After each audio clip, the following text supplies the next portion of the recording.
For years, I covered every small gap in our family budget. When I finally asked where the money was going, the room went quiet. Someone said, "Why are you making this awkward?" So I stopped talking and let the numbers speak. But I'm getting ahead of myself. Let me start with how it really began. Not with some dramatic confrontation or sudden betrayal. It started the way most things do in families, slowly, quietly, with good intentions that curdle over time. My name is David. I'm 52 years old. I work as an operations manager for a regional infrastructure company, the kind that coordinates utility maintenance, road repairs, traffic control for city events. It's not glamorous. It's spreadsheets and phone calls and making sure the right trucks show up at the right intersections at the right time. But I'm good at it. Really good. The kind of good where people stop noticing you're doing anything at all because everything just works. That's important. Remember that. I have 2 children. My son, Michael, is 31. My daughter, Emma, is 28. Michael married a woman named Jessica 5 years ago. Emma's been with her partner, Troy, for 3 years now. My wife died when Emma was 15. Cancer, the kind that moves fast and mean. So it's been just us for a long time. Just me and the kids figuring things out. Or so I thought. The money started small. It always does. Michael called me on a Tuesday afternoon, 7 years ago. His car had broken down. Transmission.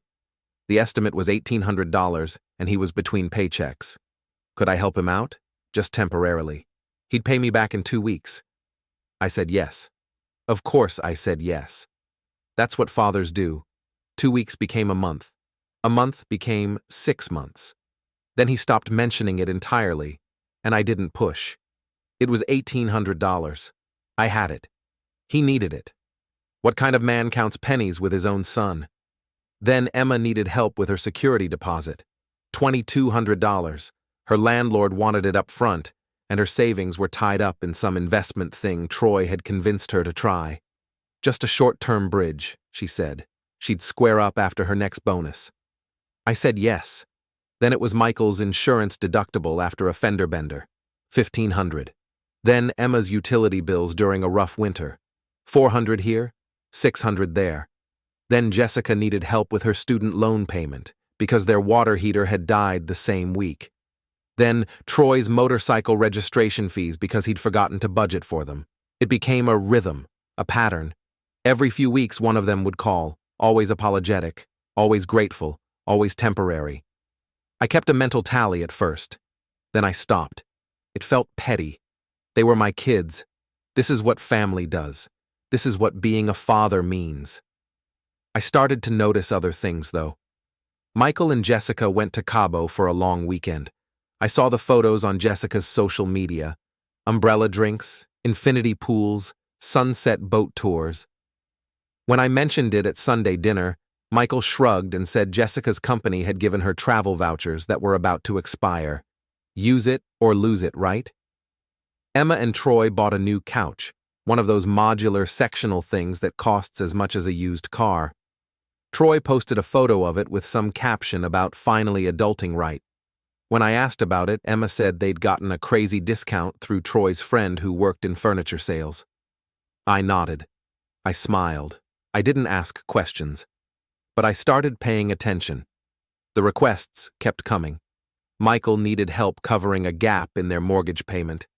Jessica's hours had been cut, he said, just for 1 month while the company restructured.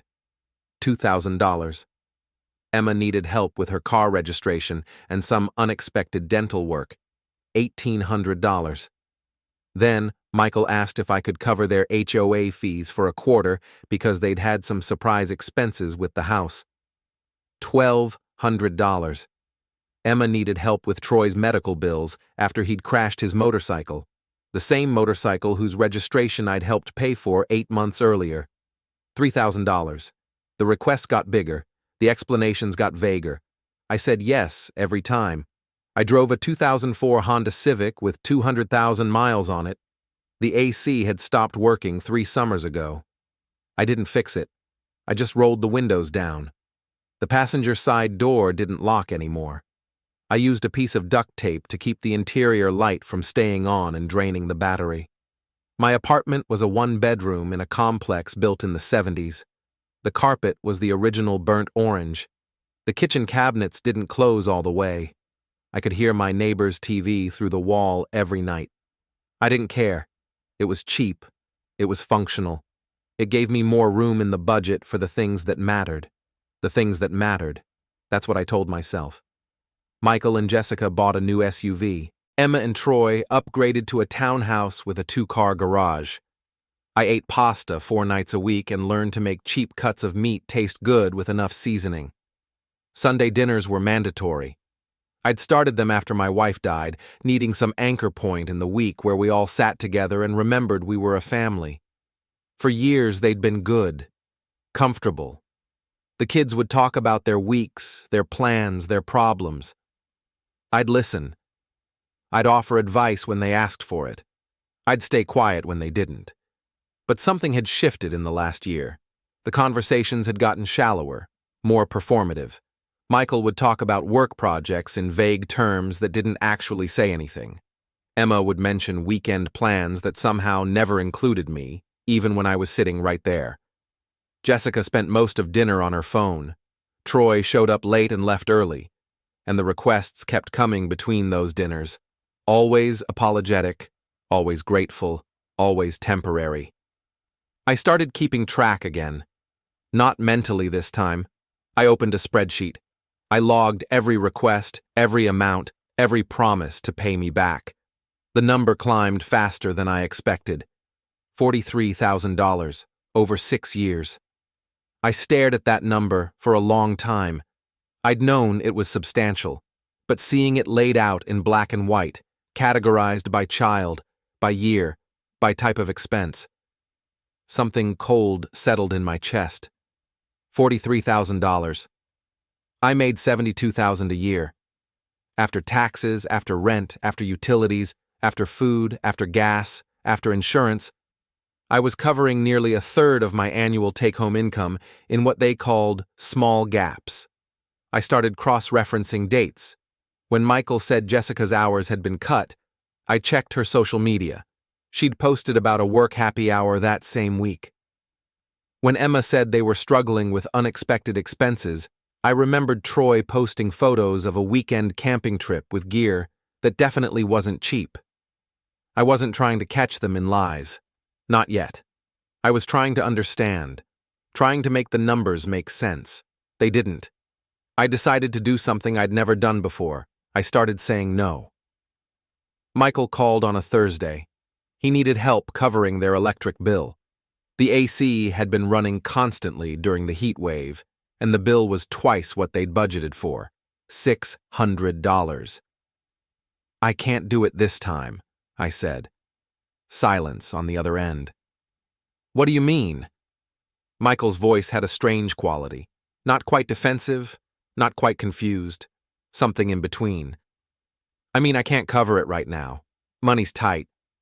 Dad, it's $600. I know. You've never said no before. I know. More silence. Then, is everything okay?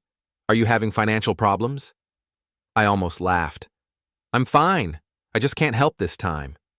He hung up without saying goodbye. Emma called 2 days later. She needed help with Troy's car payment. He'd been between jobs for a few weeks, and they were stretched thin. $800. I can't, I said. What?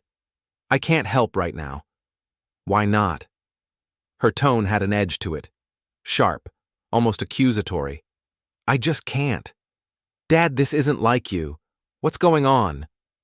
Nothing's going on. I just need to focus on my own expenses for a while. Your own expenses? She said it like the concept was absurd. You live in a one-bedroom apartment and drive a car that should have died 10 years ago. What expenses? I felt something twist in my stomach. I have to go, Emma. Wait, are you... I hung up. Sunday dinner that week was different. They were all there when I arrived. Michael and Jessica, Emma and Troy. They were already seated, already talking. The conversation stopped when I walked in. "Hey, Dad," Michael said. His voice was too casual, forced. "Hey." I sat down. Emma had made lasagna. It was one of my favorites, which was unusual. She usually made whatever was easiest. We ate in near silence for the first 10 minutes. The only sounds were forks on plates and ice shifting in glasses. Finally, Jessica spoke. "So, David, how's work been?" "Fine." "Just fine?" "Busy, same as always." More silence. Troy cleared his throat. "Emma mentioned you've been stressed lately." I looked at Emma. She was studying her plate. "Did she?" "Yeah, she said you seemed different."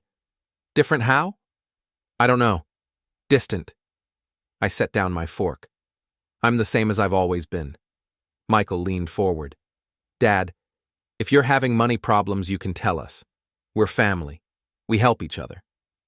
Something in his tone made my jaw tighten. "I'm not having money problems." "Then why the sudden change?" Jessica asked. "You've always been so generous, so supportive." "I'm still supportive." "But you said no to Michael, twice now." I looked around the table. They were all watching me, waiting. "I said no because I can't cover everything forever," I said carefully. "I need to save for my own retirement, my own emergencies." "Your own emergencies?" Emma's voice had that edge again. "What emergencies? You don't do anything. You don't go anywhere. You just work and come home." The words hung in the air. Troy shifted uncomfortably. Michael looked at his plate. Jessica took a long sip of wine. I felt something crystallize inside me, something cold and clear. "I'd like to ask you all something," I said. They looked up. "Where does the money go?" "What money?" Michael asked. "The money I've been giving you, for years. $43,000, give or take." Emma's face flushed.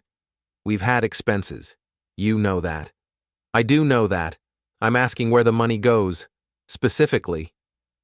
"That's a weird question," Troy said. "Is it?" "Yeah," Jessica said. "It's kind of invasive." "Invasive? We're adults, David. We don't owe you an itemized list of our spending." I looked at Michael. "You asked me for $2,000 3 months ago. You said Jessica's hours had been cut, were they?" His jaw worked. "That's not... Were they?" "The situation was complicated." "That's not an answer." Emma stood up abruptly. "Why are you doing this?" "Doing what?" "Making this awkward, making us feel guilty for accepting help that you offered." "I didn't offer. You asked." "Same difference." "It's not, actually." Michael stood too. "Dad, I don't know what's gotten into you lately. But this isn't fair. We've been nothing but grateful." "Have you?" "Yes." "Then where's the money I lent you? Any of it? Because I was told it was temporary. I was told you'd pay me back." The room went completely silent. Jessica was the one who broke it. "Why are you making this about money? Since when do you count pennies with your own children?" "Since I realized I've given you $43,000 and I don't know where any of it went." Emma's eyes were shining with angry tears. "You're our father. This is what fathers do." "Is it?" "Yes." I stood up slowly. I looked at each of them in turn. Michael wouldn't meet my eyes. Emma was crying now, but her expression was furious. Jessica looked disgusted. Troy just looked uncomfortable. "I think I'm going to go," I said. Nobody stopped me. I walked to my car. The passenger door didn't lock. The AC didn't work. The seat had a spring poking through that I'd learned to avoid. I sat there in the parking lot for 20 minutes, watching the light in Emma's townhouse. I could see shadows moving behind the curtains. I wondered what they were saying about me. Then I drove home to my one-bedroom apartment with the burnt orange carpet and the neighbor's TV bleeding through the wall. I opened my laptop. I pulled up the spreadsheet. $43,000. I started a new tab. I titled it Timeline. I began filling it in. Every request, every date, every excuse, every promise. Patterns emerged. The requests always came right before they made a big purchase.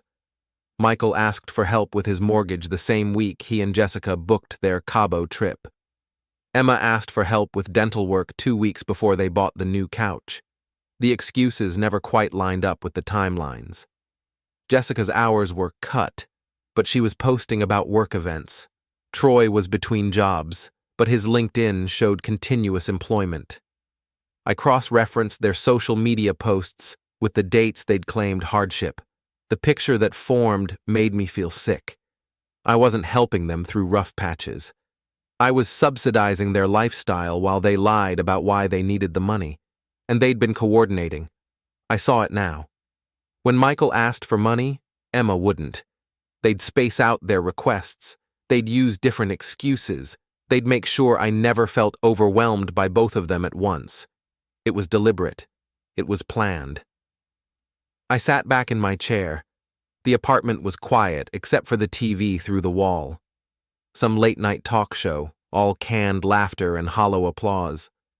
I thought about my wife, about what she would say if she could see this. She'd always been the strict one, the one who said no when the kids pushed too hard, the one who made them earn things instead of just giving them away. I'd tried to make up for her absence by being softer, more giving, more available.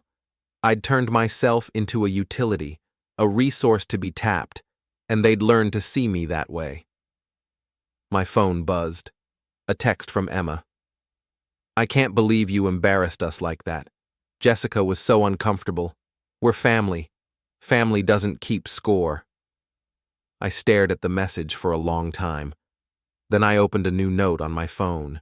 I started writing down everything I knew about my children's lives, their schedules, their habits, their dependencies, where they got their cars serviced, when they paid their bills, what routes they took to work, what services I'd helped them set up over the years, insurance policies, utility accounts, registration renewals, all the little things a father knows because he's been there, helping, smoothing the way.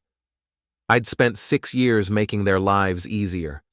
I wondered how hard I could make things if I stopped, not by taking their money, not by sabotaging them directly, just by removing myself from the equation, by letting the infrastructure I'd quietly maintained simply stop.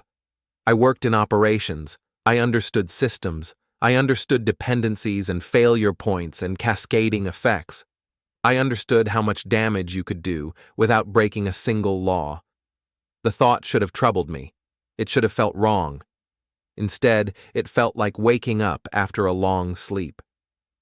I saved the document.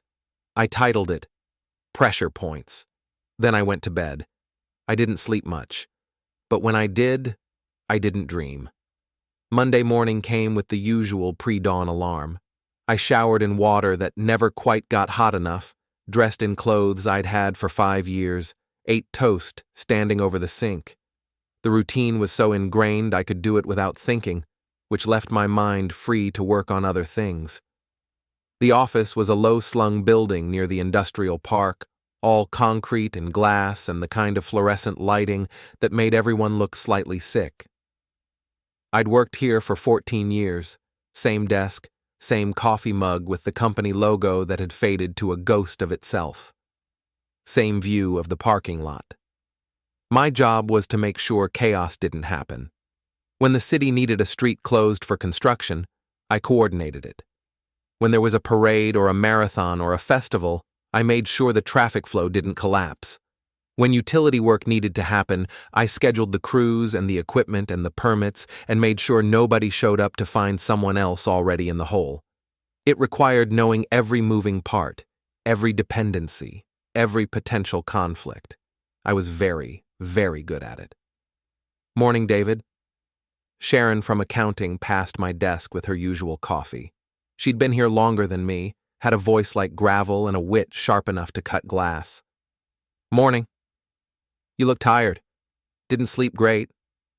She paused, looked at me more closely. Everything okay? Fine. She didn't believe me. I could see it in her face. But she didn't push. Sharon understood boundaries. I pulled up my calendar. City council meeting at 10, permit review at 2. Conference call with the state DOT at 4, standard Monday. But first, I had some research to do. I opened a private browser window and started searching. Not for anything illegal. Just information. Public records, mostly. The kind of thing anyone could find if they knew where to look and had the patience to dig.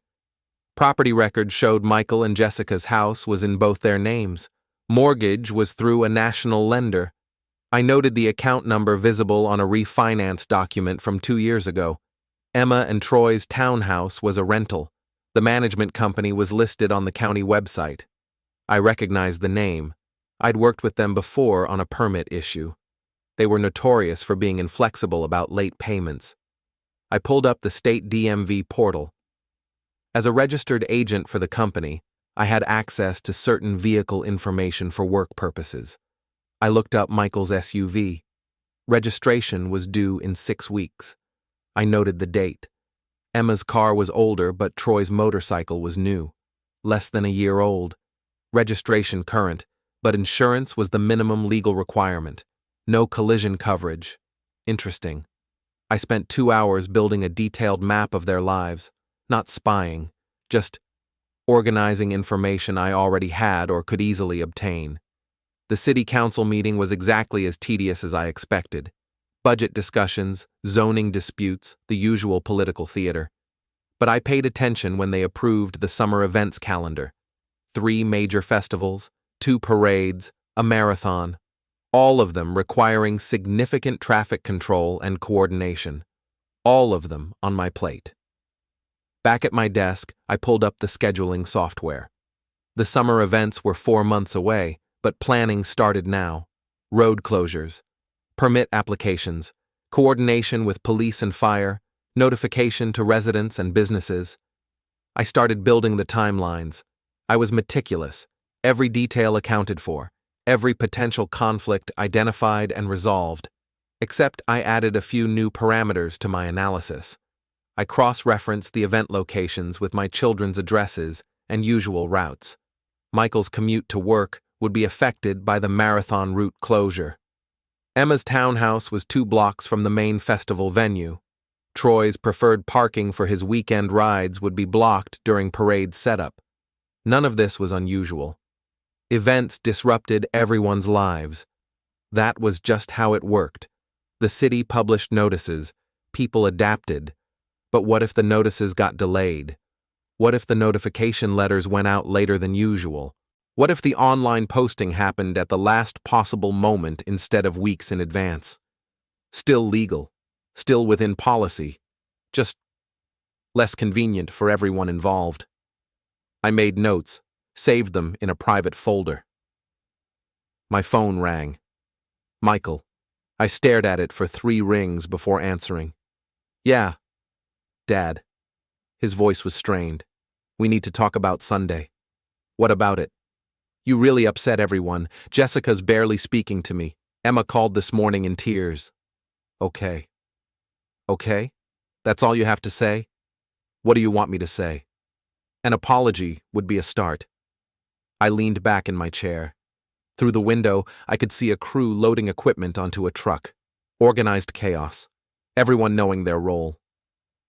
I asked a simple question, I said. Where the money goes. That's not an unreasonable thing to wonder about.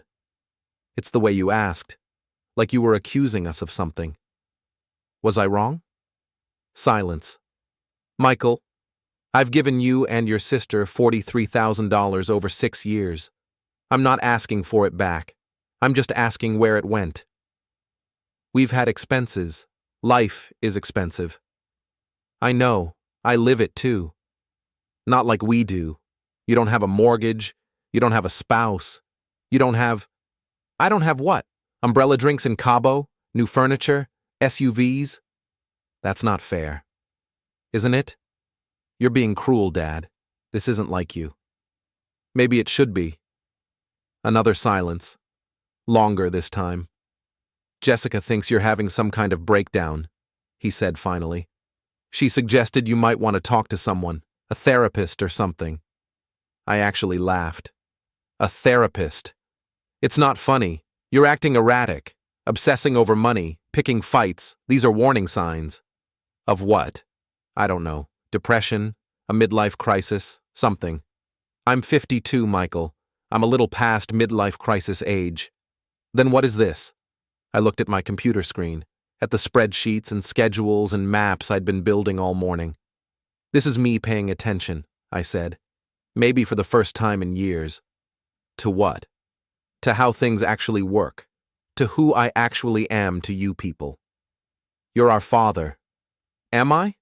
Or am I just a checkbook that occasionally shows up for Sunday dinner? That's a horrible thing to say. Is it untrue? He hung up.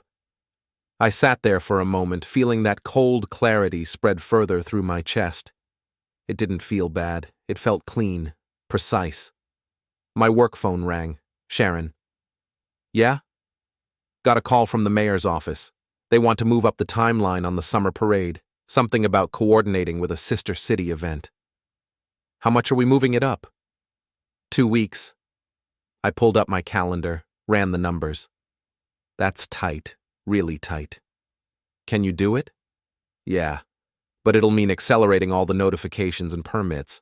Less time for people to adjust their schedules. That's not our problem. We just coordinate. They adapt. Right. I made the changes. The new parade date was 3 days before Michael had requested time off for a fishing trip with his friends. I'd seen it on Jessica's calendar when she'd posted about having the house to herself that weekend. The route would close his usual path to the lake. He'd have to leave 2 hours earlier to detour around it. Just an unfortunate coincidence. That afternoon, I had coffee with Ben, one of the permitting officers I'd worked with for years. We met at the diner across from City Hall, the kind of place with cracked vinyl booths and coffee that could strip paint. You doing okay? Ben asked. You seem distracted. Just thinking about the summer schedule. It's going to be a nightmare. 3 festivals in 6 weeks? Whose idea was that?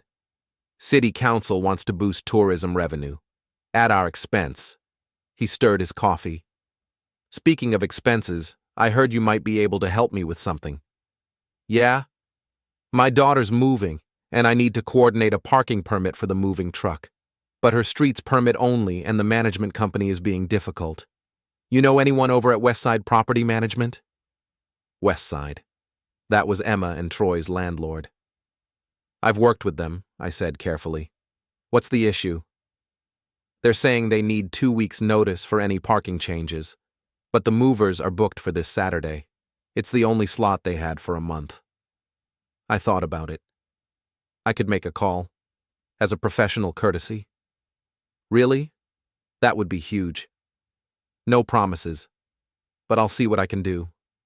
He thanked me, picked up the check, headed back to the office. I sat in the booth for a while longer, drinking my paint-thinner coffee and thinking. I had contacts at Westside Property Management. I'd helped them resolve a permit dispute last year. They owed me a favor. I could call in that favor to help Ben's daughter. Or I could mention casually that I'd noticed some issues with parking compliance at one of their properties. Emma and Troy's building. Troy's motorcycle often sat in a visitor spot overnight. Technically, a violation of the lease terms. Not my problem. Just a concerned citizen making an observation. I paid for my coffee and went back to the office. I spent Monday in a fog, going through the motions, approving permits, reviewing route maps, answering emails about the marathon logistics. But my mind was elsewhere. $4,000, eviction in 30 days, bankruptcy filing next week. I'd known they were struggling. I'd known the motorcycle situation would hurt them, but I hadn't realized how close to the edge they were. Or maybe I had. Maybe I just hadn't cared. Sharon found me at lunch, staring at a sandwich I hadn't touched. You look like hell, she said, sitting down across from me. Thanks. What happened? Emma's getting evicted. Shit. Yeah. Because of the property management crackdown? I nodded. The one you flagged for compliance review? Yeah. She was quiet for a moment. How do you feel about that? How do you think I feel? I think you're realizing there's a difference between consequence and destruction. I pushed the sandwich away. I didn't mean for this to happen. Didn't you? You set all the pieces in motion. You knew what would happen when you pulled the safety nets. I thought they'd adjust, figure it out. I didn't think they'd collapse completely. People usually do, when you systematically undermine every support structure in their lives. I just wanted them to understand what they'd been doing to me. And now they do. Congratulations, your daughter's going to be homeless. The word hit like a punch. Homeless. I can fix it, I said. I can pay the back rent. Stop the eviction. Can you? Or will that just teach them that Dad will always bail them out if things get bad enough? What else am I supposed to do? You tell me. You're the one who started this. She left me alone with my uneaten sandwich and my thoughts. I pulled out my phone, looked at my bank balance. I had the money. Barely. But I had it. $4,000 to stop an eviction. It would wipe out most of my emergency fund, set me back months, but it would keep Emma off the street. I opened a text to her, started typing, stopped. What would I say? Sorry I engineered your collapse, here's some money? They didn't even know what I'd done. Didn't know about the property management tip-off, the parking enforcement timing, the marathon scheduling. They thought they were just experiencing bad luck. If I paid the rent now, they'd accept it gratefully and never understand the lesson. But if I didn't, Emma would lose her home. I put the phone away. That afternoon, I buried myself in work. The marathon was 5 days out. Every detail needed confirmation. Every contingency needed planning. I made the calls, sent the emails, updated the schedules, and I left everything exactly as I'd arranged it. No last-minute changes, no grace periods, no flexibility. Michael's detour stood. The early route closure stood. The tight notification timing stood. I was committed now. Might as well see it through. Tuesday morning, Emma called. I let it go to voicemail. She called again. I answered. Dad, did you hear about the eviction? I heard. We have 30 days. We're trying to figure out where to go. Troy's parents might let us stay with them, but they're 3 hours away. I'd have to quit my job. That's rough. Is that all you have to say? What do you want me to say? I want you to care. I want you to act like my father instead of a stranger. I am your father, but I'm not your bank anymore. I'm not asking for money. Aren't you? Silence. Then, the bankruptcy lawyer said we might be able to keep the apartment if we can pay the back rent. It would show good faith. Help our case. How much is the back rent? $4,000. That's a lot. I know. What's your plan? I don't know. We're trying to figure it out. Troy might be able to get a loan from his parents, but they're not happy with him right now. Because of the motorcycle? Because of everything. They think he's irresponsible. They think I'm enabling him. Are they wrong? Whose side are you on? I'm on the side of reality. You made choices. This is the result. We made mistakes. People make mistakes. That doesn't mean we deserve to lose everything. What do you think you deserve? I think I deserve a father who gives a shit. I gave a shit for 6 years. I gave $43,000 worth of shit. What did I get in return? You got a family. Did I? Or did I get a pair of adult children who saw me as an ATM and got annoyed when I asked questions? She was crying now. I'm sorry, okay? I'm sorry we took advantage. I'm sorry we lied about the money. I'm sorry we made you feel like you didn't matter. Is that what you want to hear? It was exactly what I wanted to hear. But hearing it didn't feel like victory. It felt hollow. I have to go, I said. Wait. I hung up. Sharon was in my doorway again. You're making a habit of tough phone calls. It's been that kind of month. You going to help her? I don't know. What's stopping you? Pride, stubbornness, the belief that helping now would undo everything I've been trying to teach them. And what have you been trying to teach them? That actions have consequences. That they can't just use people and expect no pushback. I think they've learned that lesson. Question is, what have you learned? What do you mean? I mean, you set out to show them what life looks like without you propping them up. You've shown them. They're bankrupt, facing eviction, losing income, mission accomplished. So now what? You just watch them burn? Or do you figure out what kind of father you actually want to be? I didn't have an answer. Wednesday passed in a blur of final marathon preparations. Route verification, emergency vehicle coordination, volunteer briefings. Everything was locked in. No more changes possible. Michael sent me another email. I assume you won't be attending any future family events. Consider this your formal uninvitation. We'll manage without you. I filed it away without responding. Thursday afternoon, I got a call from a number I didn't recognize. Is this David Chen? Speaking. This is Robert Bennett, Troy's father. We need to talk. I felt my stomach tighten. Okay. Emma came to us asking for money. $4,000 to stop an eviction. She mentioned you've been helping them financially for years. That's accurate. Why'd you stop? That's between me and them. The hell it is. My son's situation affects my family too.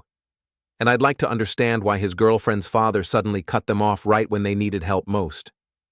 I didn't cut them off. I stopped being their safety net. There's a difference. Semantics. The result is they're about to be homeless. Because they mismanaged their finances. That's not my responsibility. You're her father. And I've been her father for 28 years, most of them without compensation or recognition. I'm done being taken for granted. So you're teaching them a lesson by letting them hit rock bottom? I'm letting them experience natural consequences for their choices. Consequences you engineered. I went cold. What? Emma mentioned you work in city operations, that you'd know about policy changes and enforcement crackdowns. She said the timing of everything felt suspicious, like someone was pulling strings behind the scenes. I work in traffic coordination, not property management or parking enforcement. But you have contacts, influence, ways to make things harder if you wanted to. That's a serious accusation. Is it wrong? I didn't answer. That's what I thought, he said. Listen, I don't know what happened between you and your kids, and frankly, I don't care. But I'm not letting my son end up on the street because you decided to play God with city systems. So you're going to give them the money? No, I'm going to teach them the same lesson you are, that actions have consequences. But I'm also not going to sabotage them from the shadows. He hung up. I sat there feeling exposed, naked. Emma suspected. And now Troy's father suspected. They didn't have proof. But they had enough to start asking questions. I pulled up my work email, started searching for anything that could tie me to the property management tip-off or the parking enforcement timing. Found nothing concrete. I'd been careful. Professional courtesies, legitimate policy implementation. Nothing that couldn't be explained. But the timing, the coordination, the precision of it all. Anyone who looked closely would see the pattern. I needed to be more careful. Or I needed to stop. Friday morning, Sharon called me into the conference room again. We need to talk about after the marathon. What about it? About what happens next. The festival is in 4 weeks, the parade after that. You've got the whole summer planned out, and I'm guessing you've got more pressure points mapped for your kids. I told you I'd back off after the marathon. And I told you I don't believe you. What do you want from me? I want you to understand what you're doing, to yourself and to them. I know what I'm doing. Do you? Because from where I sit, you're so focused on making them suffer that you're not seeing the collateral damage. What collateral damage? Your reputation, your integrity, your relationships. You're burning everything to make a point, and pretty soon there's going to be nothing left but ashes. Maybe that's what needs to happen. Is it? Or are you just so deep in revenge that you can't see a way out? I looked away. It's not revenge. Yes, it is, and that's okay. You're allowed to be angry. You're allowed to want them to hurt the way you've been hurting. But you need to decide if that's really who you want to be. I don't know who I want to be anymore. The admission surprised me. Sharon's expression softened. Then maybe it's time to figure that out. Before the marathon. Before you do something you can't undo. Like what? Like engineering a family crisis so perfectly timed that someone gets seriously hurt. I'm not trying to hurt anyone. Then stop. Right now. Stop the coordination. Stop the precision timing. Stop weaponizing your knowledge. It's too late. Everything's locked in. So unlock it. Make some calls. Create some flexibility. Give them room to breathe. Why should I? Because they're your children. And because you'll have to live with yourself after this is over. She left me in the conference room. I pulled out my phone.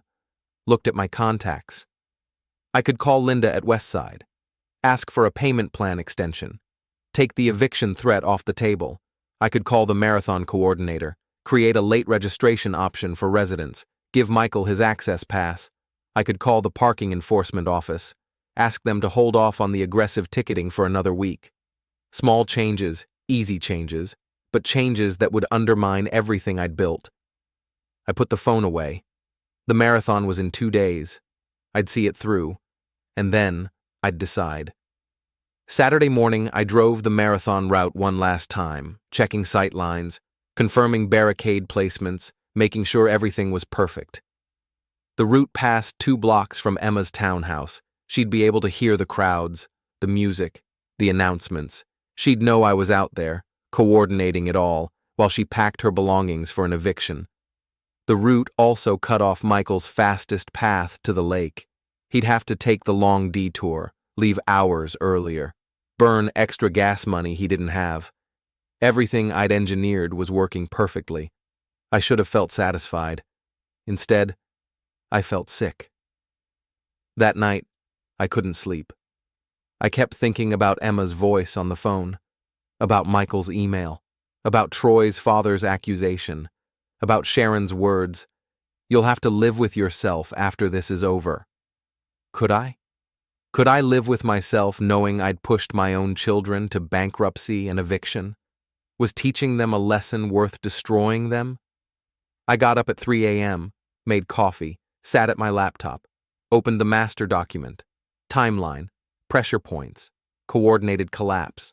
It looked uglier now, harsher, mean. I opened a new document, started typing. Emma and Michael, I owe you both an explanation. For the past month, I've been... I stopped, deleted it. Started again. I'm sorry for... Deleted that too.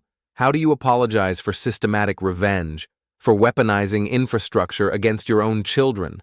You don't. You just stop doing it. I pulled up my contacts, started making a list of calls to make Sunday morning.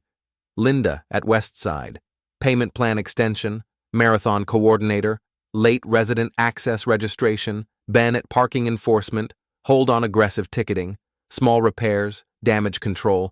It wouldn't fix everything, but it might prevent the worst. I was about to close the laptop when I got an email notification. From Michael. Sent at 3:17 a.m. Subject line: I know what you did. My heart stopped. I opened it. Dad, Troy's father called me. Said Emma suspected you'd been engineering things behind the scenes. I didn't believe it at first. But then I started looking at the timelines. The parking policy change. The property management crackdown. The marathon notification timing. All of it happening right when we needed it least. All of it connected to your job. I don't have proof, but I don't need it. I know you. I know how thorough you are, how good you are at systems, and I know you've been using those skills to punish us. I get it. We took advantage. We lied. We treated you like shit. But this is cruel. This is vindictive. This is not the father I grew up with. I don't know what you want from us. An apology? Groveling? Public humiliation? Whatever it is, you've won. Emma's losing her home. I'm losing my fishing trip. We're both drowning in debt we can't handle. Congratulations. You broke us. I hope it was worth it. Don't contact me again. Don't come to any family events. Don't pretend you care. We're done. Michael. I read it 3 times. Then I closed the laptop and sat in the dark. They knew. Not the details, not the specifics, but they knew, and they were done. I'd wanted them to understand what they'd done to me. Mission accomplished, but victory felt a lot like loss. Sunday morning came too soon. Marathon day. I got to the starting line at 4 a.m., oversaw the final setup, checked every detail. Everything was perfect. The route closures activated at 5 a.m., right on schedule. The barricades went up. The detour signs lit. The volunteers took their positions. I stood at the command center and coordinated it all. Like a conductor leading an orchestra. Except this orchestra was playing a song of revenge. At 5:30 a.m., my phone rang. Emma, I answered. Dad, I can't get out of my street. Everything's blocked. It's marathon day. Route closures started at 5 a.m. I need to get to work. The detour route is clearly marked. The detour adds 45 minutes. I'm going to be late. That's unfortunate. Silence. Then, you knew about this. It's been posted for 3 weeks. You knew it would affect me. You planned it. Emma, Michael was right. You're engineering all of this. You've been punishing us this whole time. I'm just doing my job. Bullshit. This is revenge. This is you hurting us because we hurt you. You made your choices. I'm making mine. I hope you're happy, Dad. I hope watching us suffer makes you feel better about yourself. She hung up. I stood there holding my phone. Around me, the marathon was coming to life. Runners warming up, volunteers handing out water, music blaring from speakers, all of it coordinated by me, all of it working perfectly, all of it built on the bones of my relationship with my children. Sharon appeared next to me. Everything okay? Fine. You don't look fine. Emma called. She's upset about the route closure. Is she coming to the marathon? No, she's trying to get to work. The detour made her late. Sharon looked at me for a long moment. You planned that. It wasn't a question. I planned a marathon route. She lives near it, that's all. David, don't. I know what you're going to say. And you're right. But it's too late now. Everything's locked in. Everything's moving. It's never too late to stop. Yes, it is. They know now. Michael sent me an email last night. They figured it out. What are you going to do? I'm going to finish the marathon. And then I'm going to figure out how to live with myself. The starting gun fired at 6 a.m. Thousands of runners poured onto the course. I watched them from the command center, tracking their progress, managing the flow, keeping everything smooth. It was what I was good at. Systems, logistics, making chaos orderly. But I couldn't make my family orderly, couldn't manage them like a traffic flow or a permit schedule. I'd tried, and I'd broken them instead. At mile 13, there was a water station malfunction. Volunteers ran out of cups. Runners were getting angry. I coordinated a resupply. Got it fixed in 10 minutes. Crisis averted. Small victories. That's all I had now. The marathon finished at 1 p.m. Everything had gone perfectly. Not a single major incident. Just smooth, efficient execution. My boss called to congratulate me. Hell of a job, David. Best marathon coordination we've had in years. Thanks. You okay? You sound off. Just tired. Take Monday off. You've earned it. I went home to my burnt orange carpet and my broken cabinets and my neighbor's TV. I sat in the dark and thought about everything I'd done and everything I'd destroyed.